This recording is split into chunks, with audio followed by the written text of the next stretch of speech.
The mics, yep, they're active.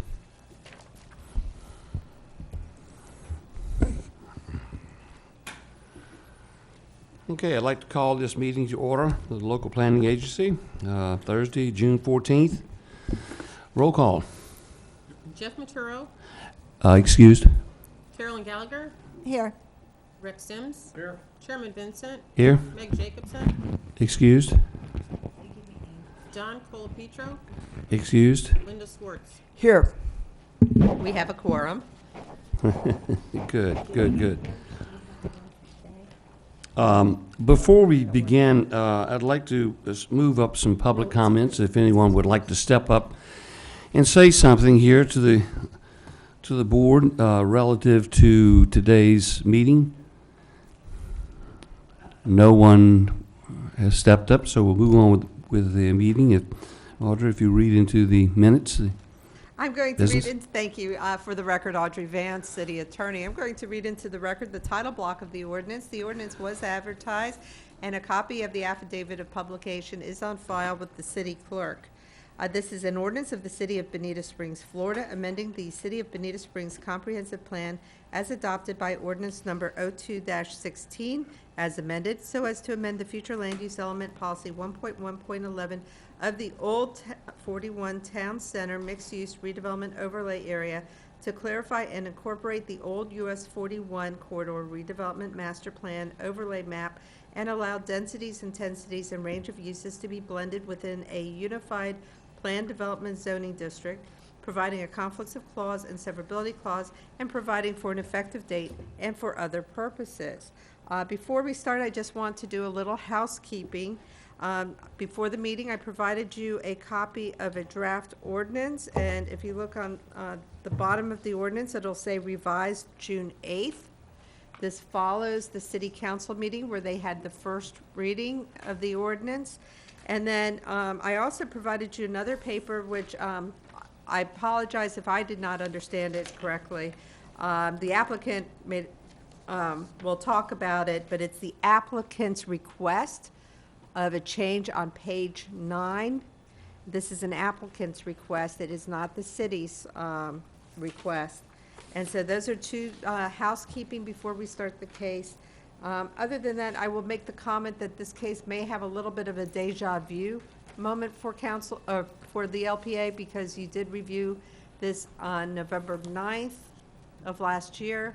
What happened was we were going through the process, and there were some revisions that we wanted to do related to conversion of density that coordinate with blending, and in doing so, the title block was not open towards that, so we needed to re-advertise and go forward with the ordinance. So that's why you're having a second meeting on the subject, and I wanted to make sure you understood. If you said, boy, this seems familiar, now you know why. So we're going to have an option A and an option B? No. Option A and option B were taken out of the draft. All right. So council made the call to go with staff's recommendation, which was at that point the option B in the attachment. Okay. Then there were another form of options. So we had two options. If you went with staff, there was a boundary question of how big we're creating. The staff recommendation is to create a new Terry Street subdistrict. Okay. So it's a sub-district of Old 41 area, and the planners will explain it much better than I can.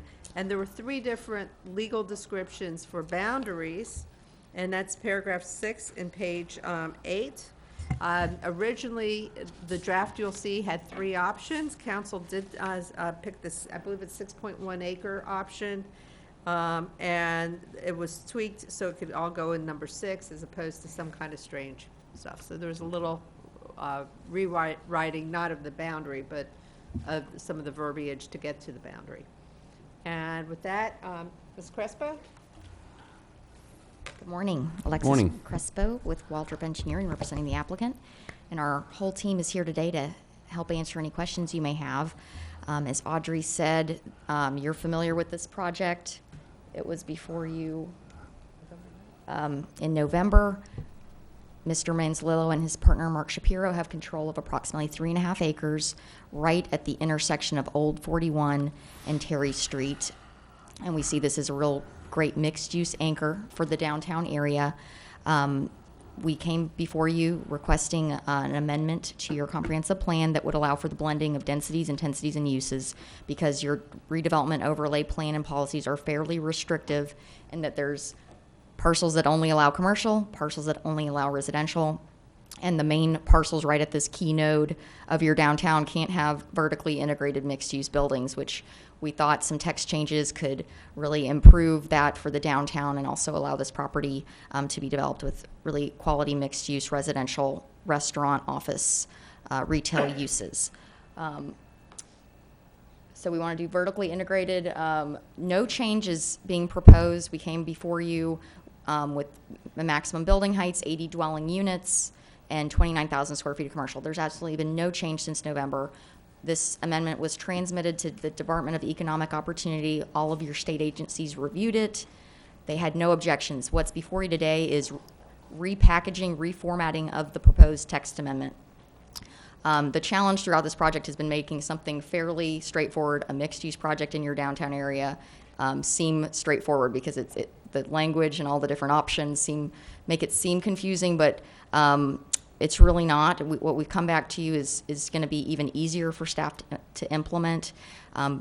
Before, we were using commercial conversions to get that density and intensity, so it involved getting out your calculator and calculating acreages. What staff has proposed, which your council has accepted, and which the applicant is in agreement with, is this option B language that just gets rid of all these commercial conversions and just says it's 80 dwelling units, 29,000 square feet, based upon the project acreage, 20 units per acre, and an FAR of 0.5. So it's really taking a complex concept and trying to make it easier to implement. You've seen the master plan that's associated with our companion zoning that's moving forward next month. Nothing has changed in that regard in terms of the mixed-use format. So kind of just to summarize, this is supposed to make this easier to implement. This will allow Mr. Manzalillo and Mr. Shapiro to move forward with this project. We're not changing the number of units, the square footage of the commercial, the building heights. It's all the same. What we are asking for is there was 3 different boundaries that this amendment could be associated with. We are requesting option A be the boundary that you recommend approval of.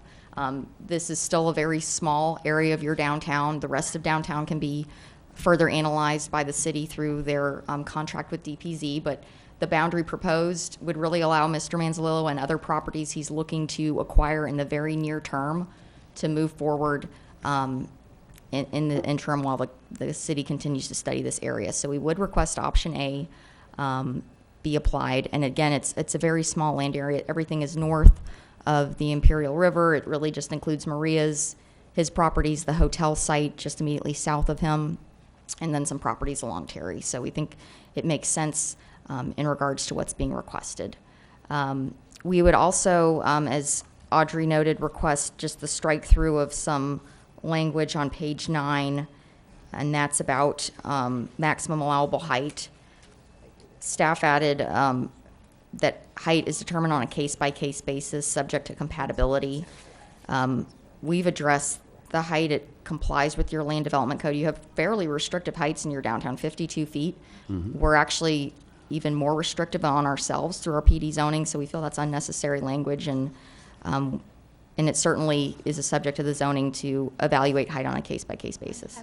I'm having a hard time finding that. I'm sorry. Was that on the new thing that Audrey just handed out, or the old one that we were looking at? She handed out Page 9? this loose piece of paper. I handed out 2 items. I gave Lindsay the other, which on page 8 of the revised ordinance, it has option A, which is the applicant's request and what council agreed with at the first reading, which is the boundary of the Terry Street subdivision. So on page 8, the highlighted language is option A.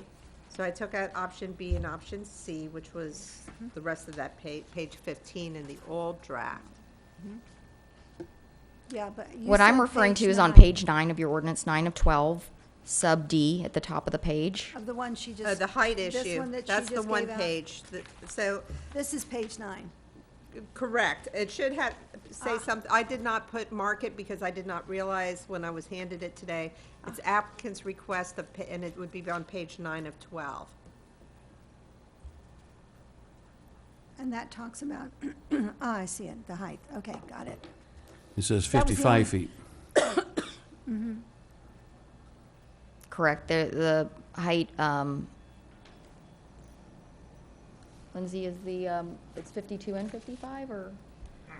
I don't know if staff thinks we should maybe correct that. We just want to be consistent with the code. Yes, We sir. You're It's saying 52 it's feet. 65, is that what you're saying? No. No, Okay, 52 feet. because, yes, because the other one was 55 too for that area. Jackie, can you respond? Sure. So that didn't look like a change to Currently, me. in the comprehensive plan, the entire downtown overlay has a maximum allowable height of 65 feet. Right. For the Terry Street subdistrict, staff was recommending a lower height recommendation of 55 feet, but still there's some language in there about being able to evaluate that on a case-by-case basis during the rezoning process. And that's the language I believe that the applicant would like to consider eliminating. Staff is requesting that we maintain that language, and we can discuss that at the second reading. Okay, thank you. And just to clarify, so the land development code is more restrictive in terms of height for this area. So it's 52 feet in the urban core and 55 feet In urban outside of core, the urban right. core. And we're consistent with both of those more limiting heights, and that's why we would propose to strike any additional language And that the would be two- restrictive to height. I'm sorry. And then two, the exception is, what's different too about this language is where we start the measurement of height.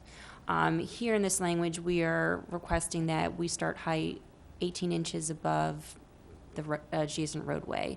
And that's really so we can make sure that we're getting flood-proofed buildings and not buildings that are, the front door, if you will, is not at sidewalk grade and elevated because of flood restrictions. So we're really trying to accentuate and take advantage of the improvements that the city did. We want to make sure that we're having sidewalks that actually can enter into buildings, and the buildings don't have to be elevated more to meet flood requirements. I know it's a different topic, but the 18 inches would be consistent throughout the urban district? No? Not this time. Yeah, but That is a code amendment that we will have to bring forward, and we think that's very important, so we get the walkable scale that the improvements contemplated. yeah, there's a whole different issue there. 18 inches above the grade is where we start measuring signs under the sign ordinance, as I recall. Yeah. That was defined back then. But that's the only time I remember it. Yeah, because now we look at the highest point of an intersection or the roadway, you want to be 12 inches above that. So this is a new number I'm hearing.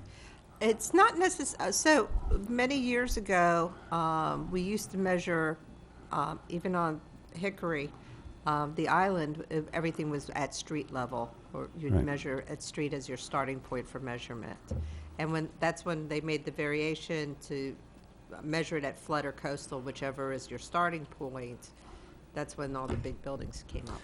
And when we look at this project here, if we're using 18 inches, will that be 18 inches plus a foot, or is 18 inches to finished floor?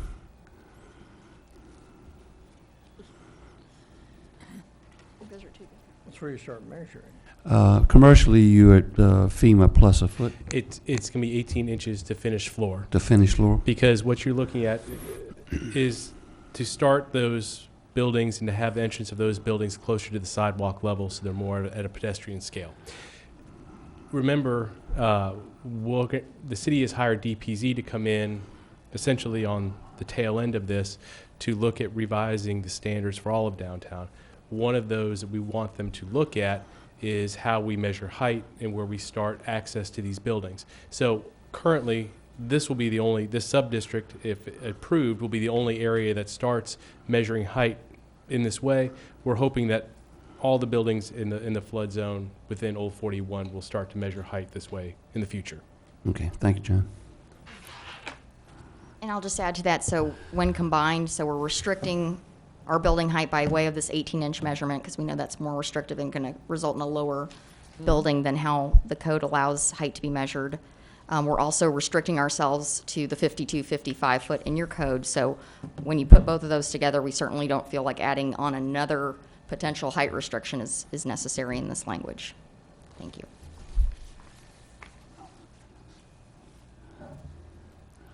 And that concludes our presentation. We're happy to answer. Okay. But, you know, this finished floor is interesting because in the urban core, we put the buildings right on the property line or maximum 12 feet back. 18 inches is pretty high. And depending on how you want to enter the building, could pose problems for the developers. John?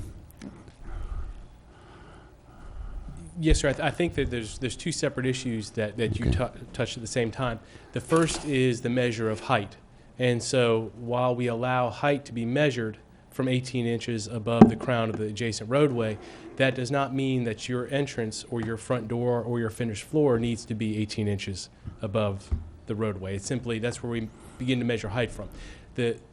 When you start looking at the finished floor and access points, that's going to get into more of the building design of how it's flood-proofed, how it's designed, which you will be intimately involved, Right. and appearance. So.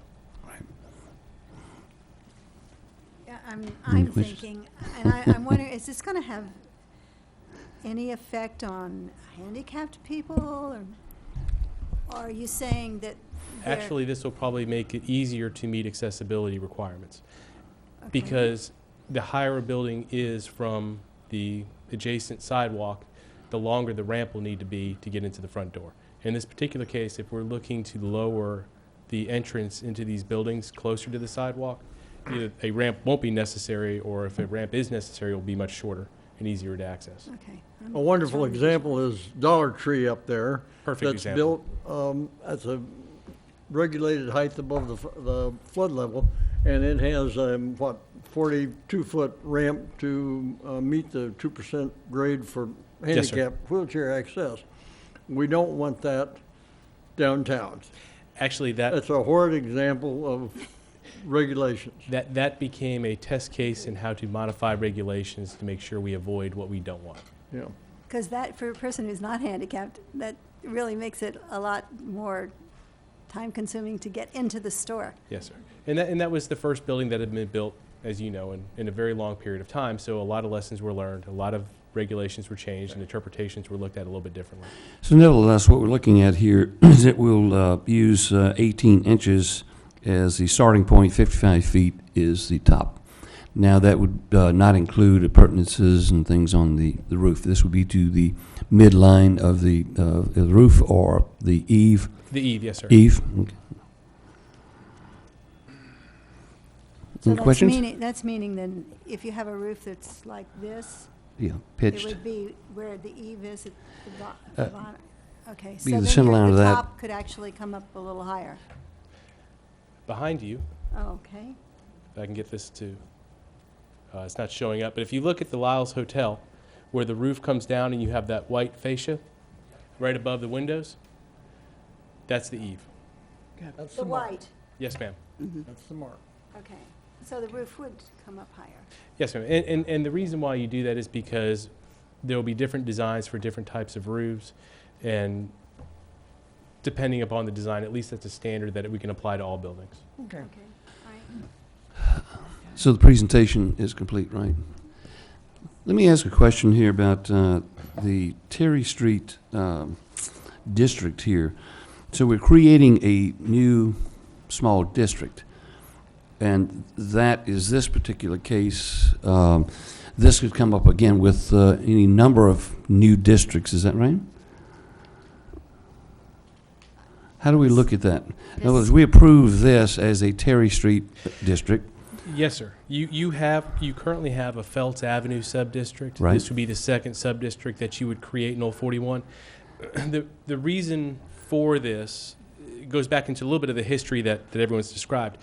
When the zoning was reviewed in light of the adoption hearing for the previous text language, it was realized that there were some difficulties in matching up what was being requested with what was being proposed. And one of those was the calculation of density and the generation of density, and the other one was the ability to spread it across the site. As a result, outside land use council provided an option that was to create a subdistrict that allowed us to write in specific standards and specific requirements that met the applicant's desire. So we know what he wants because he's filed a zoning. We were able to match that request with this text. So if this text is approved, that zoning can go forward. The purpose to create the subdistrict, we did not go out with the intent to create a new subdistrict. The intent was to modify some language because the choices in the very beginning were either to amend the map or to amend the text. The applicant chose to amend the text. We worked through that process to the greatest extent possible. We came back with a pseudo map amendment, but still a text amendment.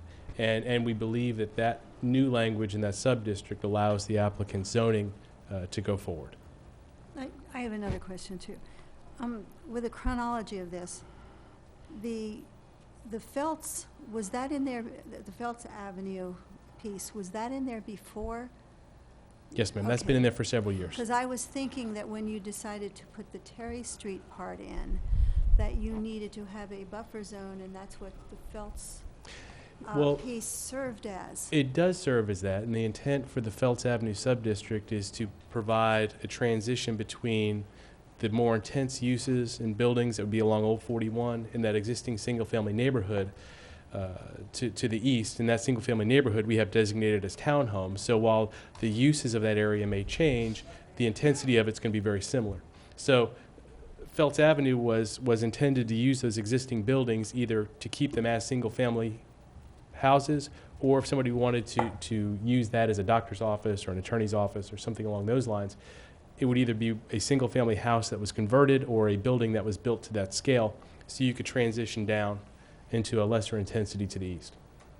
But the thing about the Terry Street overlay is that it has a natural boundary on the east of Lightner Creek, where Feltz Avenue did not have any boundary. Correct. Except it's just an imaginary line running down the middle of the block. That's exactly right. So this has really a physical commitment to the scale.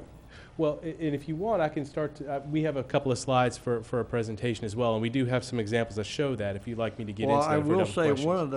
I want you to bring that up, John. One of the reasons that I had difficulty with this was there was no map that gave the location of the various options and the boundaries that was clear enough that a normal person could read.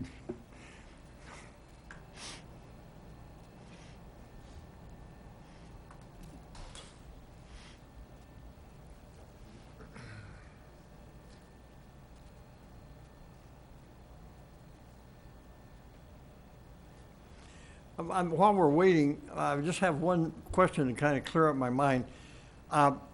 When we adopt option A, then that does away with all the boundaries over on Baxter Drive and the lot numbers and all that sort of thing. Is that, because that's totally confusing. Correct. I think the highlighted language on page 8 of 12 Okay. is a succinct way of explaining boundary A.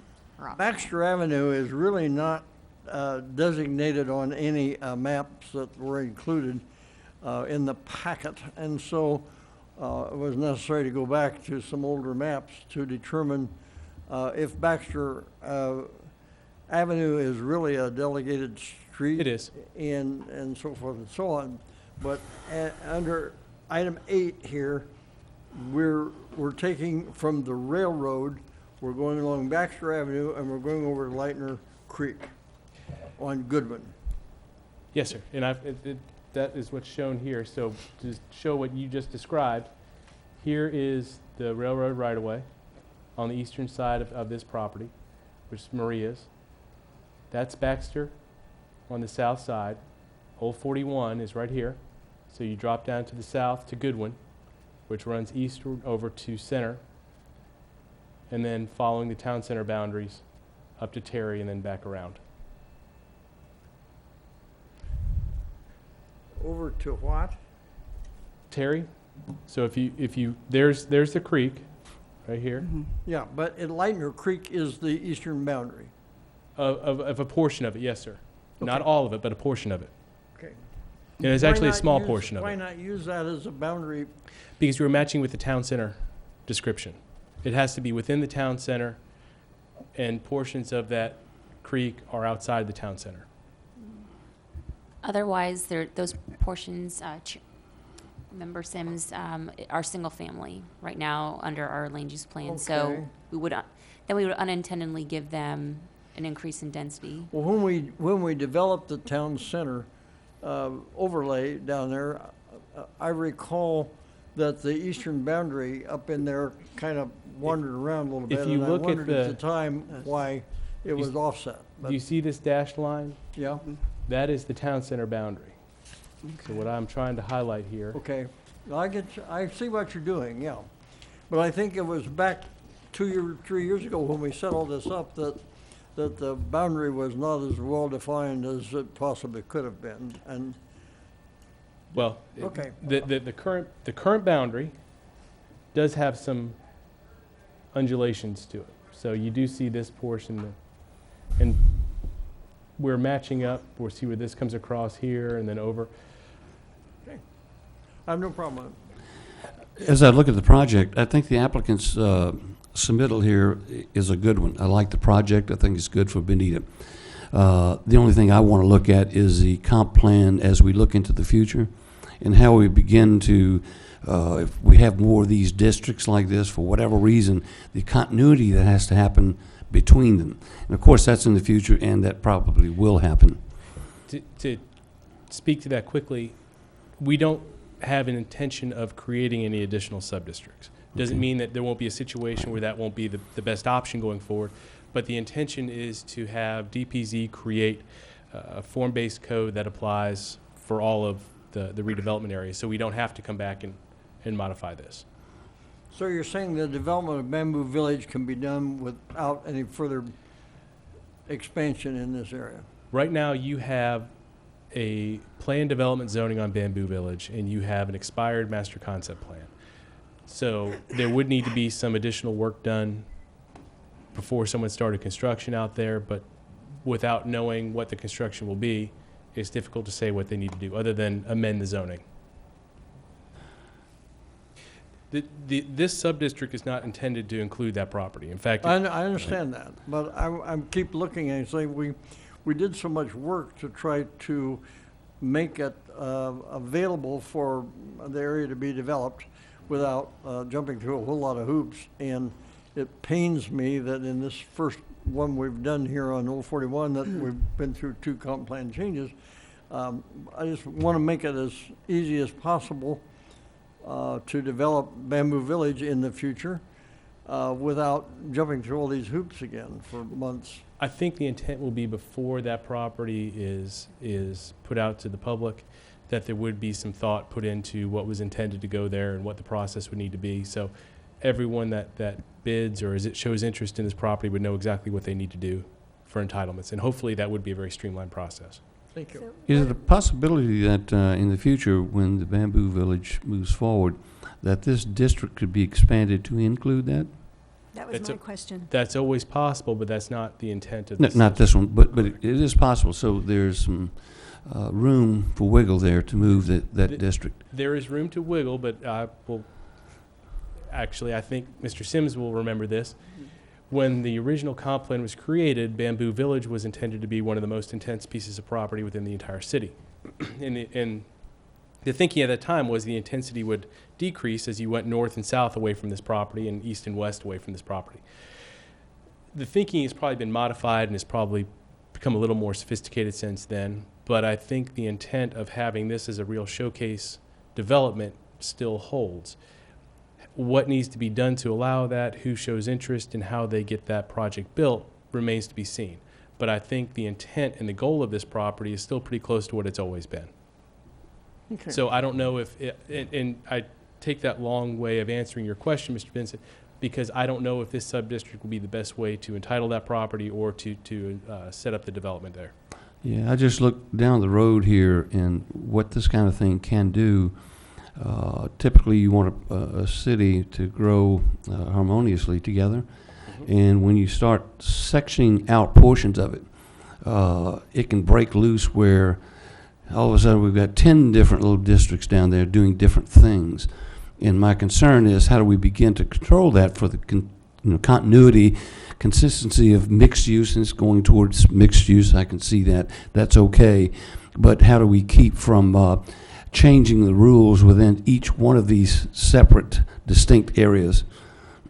And part of that goes back to my previous statement that we're not looking to create new districts. Right. We are hoping that the next round of changes to the regulations downtown address, if not all, most of the concerns that people have and most of the obstacles that prevent predictability and entitlements.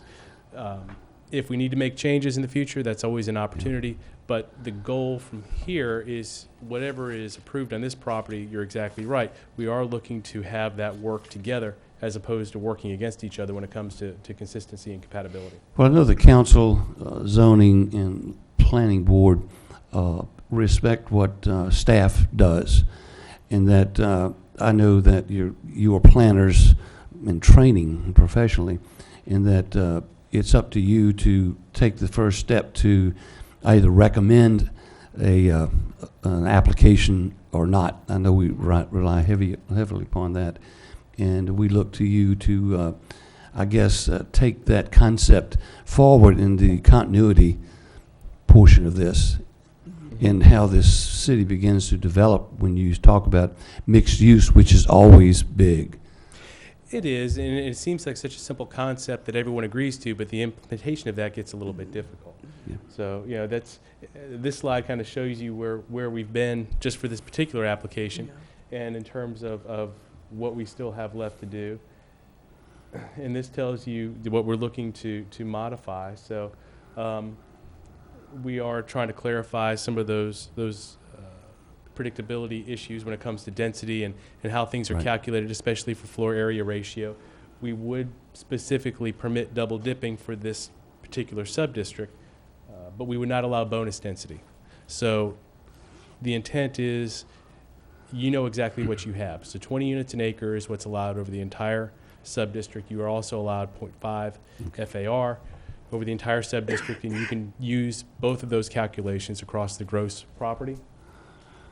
And this would be, as we talked about earlier, this would be that property, Right. as recommended by council. They were presented 3 options, and this was the option that they had chosen. Right. And this kind of goes into what this sub-district does. I've already outlined the density with the 20 units an acre and the 0.5 FAR, but this also defines what does blending mean, and we've had a little bit of a discussion on height with the 18 inches above the adjacent roadway and 55 feet. And this goes exactly to what you were saying. We're looking to how do you create that downtown walkable community, and how do you set up the regulations so that a developer or a property owner knows exactly what they can do and how they can do it, and what's permitted there. So the last bullet point goes right to it. The amendment requested is intended to provide greater flexibility and to encourage redevelopment for the downtown area. And I think that's good. I think this project has done that. I know as an architect, ground level is a very good one. And that's what mixed use is all about. And if we can keep that, I think that would be good for the other projects. One of the questions I had was, when you use 400 square feet of commercial to equal one a unit, residential unit, where did that 400 feet come from, 400 square feet? We have a transportation number. It's a transportation number?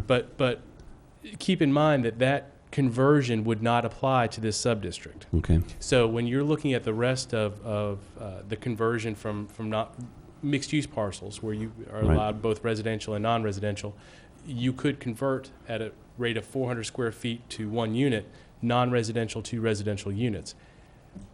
That is one of the things I outlined. In this particular sub-district, we did away with that conversion. We did away with bonus density. We did away with other areas that with public improvements that you could get an increased density, and we simply went with the maximum cap.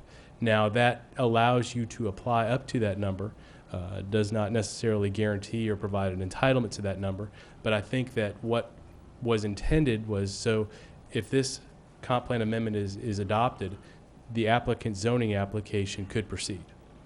So if you look at the map, while you do have some property that's not currently under control of the applicant or not currently in their zoning application, the vast majority of that subdistrict is, and there have been conversations I know the applicant has had with other property owners to increase the size of that project. So, So there's no bonus density applied to this no, particular sir, no bonus project? density. Nor any, right now, any other above? If adopted, it's 20 units an acre, and that is the cap. So that's not just this project? Just It's this- for- This is For the Terry Street overlay, right? Just this area in red. So if this comp plan amendment is adopted, this boundary in red would have that standard applied. Okay, But so it- it's a but little it- bit more than the property. But again, it's the ability to request to use that provision. Yeah. It's not a by right situation. They Right. have to file a Yeah. rezoning to a plan development and request. But that wouldn't necessarily have any influence on the Bamboo Village, which might have to have a higher ratio to make the numbers work out in While that area. While there may be aspects of this sub-district that we would want to carry over to Bamboo Village, there is no intent right now to expand this district or to use this district to develop Bamboo. Right, and that's in 6B. Okay, we're all under the understanding that Bamboo Village is a different Different, yeah. thing. And, Right. But there may be things that we like from this that would be included over there. Okay, And this applicant has pretty much densified the property, right? Densified meaning either parking, green space, and building. Correct. So there's no chance he would be able to grow from that, either out or up. Based upon the calculations and the maximum density that's permitted, you would not look at the ability for additional units. I think there is the ability for additional commercial square footage, Sure. but I don't think there has been a concern, and I don't want to put words in the council's mouth, but I have not heard of concerns about additional non-residential square footage. I think there has been some concerns about what the appropriate density is. Good, good. Any other questions? I just have a side question, sort of.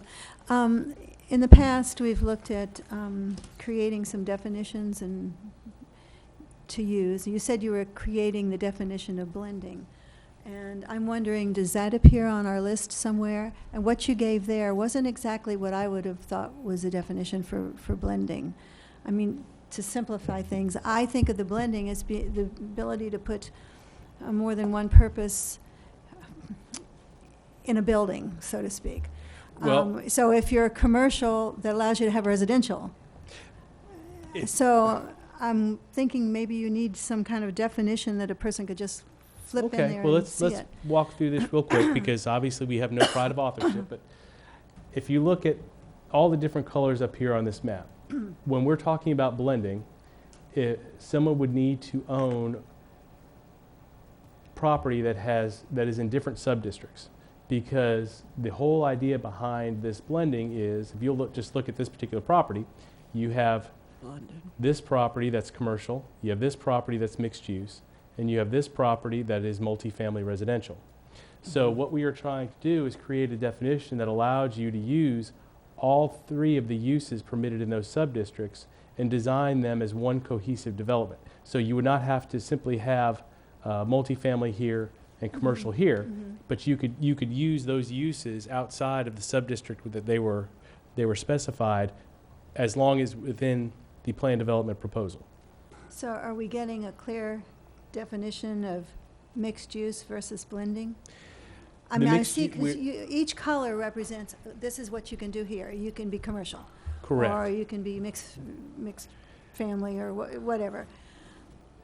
But what you're saying, when you have a project together, you want to be able to put maybe a little store or something in the bottom floor of a residential building, or something else. It's more the uses across sub-district boundaries, not so much the vertical mixed use within a particular building. The vertical mixed use within a particular building goes a little bit towards design and is more of the outcome of this But you proposal. wouldn't be able to do that without the blending either. Well, in this particular case, you would be able to here. What you would not be able to do. Well, that's the way it's already. Correct. You would so. not be able to have the mixed use along the commercial property or along the other building that's being proposed along Center and Terry Street. So the blending definition that we are proposing is intended to allow that mixed use, that commercial, and that multifamily uses to be included and designed as a single project and not have to be confined by the district boundaries. Okay, and so back to my original question, Building is to there a building. place in the definitions that addresses that? That addresses Not the- just in here, but there's a place somewhere that had, because we've gone through definitions before. Yes, ma'am. That defines ready. mixed use or defines blending. So, Yeah. okay, I'm just curious, I mean, There are up to you. definitions in Chapter 4, and what we're looking at here is basically the implementation language for blending that would go into the comprehensive plan. But if you're looking at definitions of mixed use, you're looking at definitions, other definitions that go into development, those would be in Chapter 4, Chapter 9. but you would not put blending in there as a definition? We would not need to, Okay, because it would be included in the comprehensive plan as part of this sub-district. It would be the implementing regs to help explain, and that allows more flexibility should there need to have changes in the future, as well as, vision, because vision is something that does change over time. And to go further with that's your that, choice, I just like things tied up in a little bow, so if you're addressing it here, then you've got something over here that, it just, for point of reference, if That's good. what's proposed by the city's consultants when they come back with our revised code language for downtown, if one of those recommended changes is to include a definition of blending, we're obviously very happy to accommodate. But I want to see what's coming out of that before we start looking at providing additional language right at the headwaters of significant changes. John, I think that was a good definition you gave for mixed use in both senses, vertical and horizontal, how they can be used. Yeah. I think it should make it very clear to everyone what that really means. It's not just this stacking. It means this, and Yeah. that Very good. the we'll just common take use a is little pretty bit of good. John with us wherever we Thank go. you. Well, the outcome is the vertical mixed use. Yes, ma'am, that is true. The goal of this particular definition is to make sure that you can use those uses across a site, not just within a building. See, sometimes you get lucky. I take every one I can get. Any comment from the public? If there is none, do I hear a motion? I would make a motion that we find that it's consistent with the comp plan. And I'll second that. Okay, we have a motion and a second. Mr. Vote, Vincent? please. Mr. Vincent, Oh, can we just ask for a recommendation on our proposed striking of the height language? Would you consider that as part of your motion? yes, we could. How is it defined? It would be in the new sheet that was handed Sub D out. reads, maximum allowable height of structure shall be limited to 55 feet. Okay, Next. I amend my motion to include item D, maximum allowable height is limited to 55 feet. Is that- And strike the second sentence regarding Right. case-by-case We all agree basis. that the first sentence is fine, the third sentence is fine. It's the middle sentence that Right. staff disagrees with applicant. I'll amend my motion that we will strike allowable height paragraph. The sentence, right. Sentence. Mhm. A second? I'll second. Okay, we have a motion and a second. Do we vote? Carolyn Gallagher, Aye. Rex Sims. Aye. Chairman Vincent, Aye, Linda Schwartz. Aye. and so passes. Thank you. Now, for a clarification in my mind now, this is going to appear, this is going to appear in policy 112, and back here we have, which we worked on for several years, the Old Town Town Center mixed-use development. And now it's just going to be added in there, Cherry Street, 1.1.11.B.6. .6. So right before the Feltz Avenue sub-district, Yep. which is another sub-district that Okay, you have. all right. Okay, the next meeting will be July 12th. Do we get an okay on that? Yes. Okay, that's set. Approval of the minutes? I move, yes, aye. Second one? Okay, minutes have been approved. Adjourn. Okay.